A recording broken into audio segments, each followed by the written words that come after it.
Hey everyone, welcome back to the channel. So it looks like Ford and GM have reported a successful 2024 in sales, and automakers are back to pre-COVID numbers, but their car prices aren't back to pre-COVID prices. So unfortunately, that does not bode well for us customers hoping for a good deal on a new car. But before I go on, I want to thank everyone who has been listening, commenting, and subscribing to this channel. I really do appreciate it, and it means a lot that this content resonates with a lot of you guys.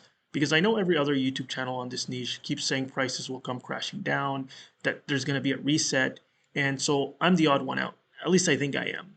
But at the end of the day, I just report what I'm seeing, guys. And so far, I don't see any crashes or resets coming. From what I can observe, the prices are high and they're here to stay, and the numbers are confirming my observations. I know you've been hearing a bunch of YouTubers saying dealers are struggling and that there's supposedly a big slowdown in sales, but guess what?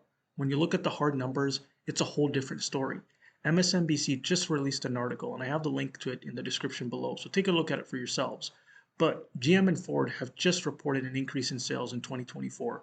Auto dealers as a whole recorded 16 million in total unit sales last year, the highest sales number since 2019 when it was at 17 million. That's not exactly what I'd call a struggling market. It seems to me like there are enough people willing to pay these prices. Sadly, a lot of people don't have many options. It's either you overpay for a new car or you overpay for a used car with high interest. Now, from what I'm seeing in my own area, most dealerships aren't budging on prices, except maybe on full-size trucks. Sure, you might score a small discount here or there if you're a good negotiator, but you're not going to see these big markdowns some folks claim.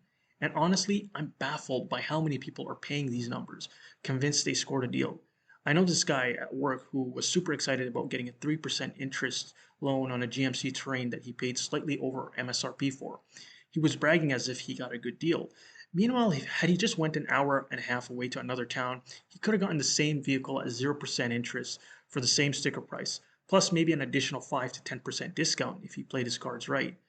So yeah, consumers are a huge part of the problem here. And I know we don't talk about that enough, but we have to keep it real, guys. We're not helping ourselves by buying a lot of these overpriced vehicles. When I try calling dealerships, I'll throw out my offer, and 9 times out of 10, they just won't budge. They know the market is in their favor because outside of trucks, most inventory is kept short. Plus, like I've said many times, a lot of dealers have switched from the old sell more cars for cheaper strategy to sell fewer cars with bigger margins approach. I know there are rumors out there that there are some dealerships hiding inventory in other lots, and who knows, maybe that could be true. But the fact is, whatever they're doing, it's working for them because they keep doing it and they keep getting more sales. Another thing that drives me nuts is how every dealer I visit seems to be skipping the base trims entirely. They only have higher end trims and are charging above MSRP on them. Sometimes you need to negotiate down 10% just to get back to MSRP. It's ridiculous out there. Now, Stellantis dealerships, Chrysler, Dodge, Jeep, Ram, are the only ones I've seen that'll actually budge. But let's be real, they're still priced sky high, and a lot of their vehicles are very low quality. Even a 15% discount on their current prices is still overpriced. But for them, they had a drop of 15% in sales during 2024, the biggest drop in the industry.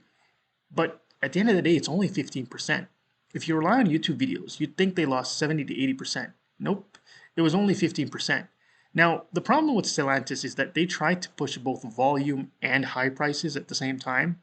It's like they thought they could have their cake, eat it too, and then have even more cake on their dish after they just finished it. And now they're paying for it. So, at the end of the day, what does this all mean? The reality is, guys, that the automakers are winning. The dealers are winning. At least most of them. Some are going bankrupt, and they're going to have to downsize in terms of the overall number of dealers across North America because they're not going to be able to sustain these high prices for that many dealerships.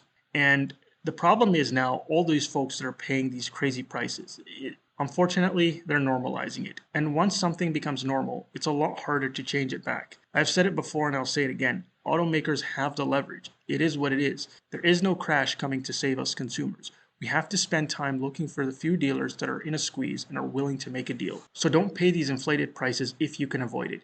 If your car is still running, hang on to it a little longer. Or if you absolutely must buy, do your homework, shop around, look for those desperate dealerships. Because even in a margin-focused market, there'll be some dealers feeling the squeeze. Use that to your advantage.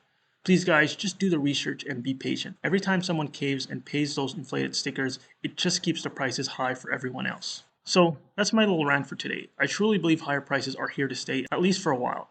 but that doesn't mean you have to be a victim of them. Stay savvy, shop around, and don't be afraid to walk away. If you found this video useful, give it a thumbs up, and if you haven't already, hit that subscribe button to stay up to date on all things car market. Thanks for watching, and I'll see you guys in the next one.